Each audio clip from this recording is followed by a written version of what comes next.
દરેક બાળકના દિલમાં જે વ્યક્તિ સાચા નહેરુ તરીકે જાણીતા છે અને બાળકોને ખૂબ જ પ્રેમ કરનાર એવા પંડિત જવાહરલાલ નહેરુ વિશે આજે આપણે થોડી ઘણી માહિતી મેળવીશું. પંડિત જવાહરલાલ નહેરુનો જન્મ 14 નવેમ્બર 1889 ના રોજ ઉત્તરાખંડના અલ્હાબાદમાં થયો હતો. તેમના પિતાનું નામ મોતીલાલ અને માતાનું નામ સ્વરૂપા રાણી હતું. તેમની 2 બહેનો હતી. તેમના પત્નીનું નામ કમલાદેવી હતું.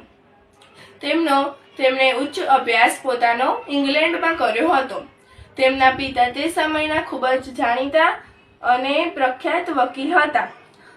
પંડિત જવાહરલાલ નહેરુ ગાંધીજીના પરિચયમાં આવ્યા બાદ તેઓ આપણા દેશની આઝાદી માટે દેશની લડતમાં જોડાયા હતા.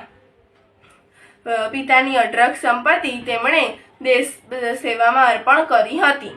તેઓ સ્વતંત્ર ભારતના પ્રથમ વડાપ્રધાન હતા. તેમના પુત્રી ઇન્દિરા ગાંધી, જે પહેલા ઇન્દિરા અને પછી ઇન્દિરા ગાંધી તરીકે ઓળખાયા, તે સ્વતંત્ર ભારતના સૌપ્રથમ મહિલા પ્રધાનમંત્રી હતા. વિશ્વમાં તેમણે પંચશીલના સિદ્ધાંતોની ભેટ આપી વિશ્વમાં સાચી શાંતિ સ્થાપવાનો પ્રયત્ન કર્યો હતો. પંડિત જવાહરલાલ નહેરુને બાળકો ખૂબ જ પ્રિય હોવાના કારણે તેમનો જન્મદિવસ બાળ દિન તરીકે ઉજવવામાં આવે છે.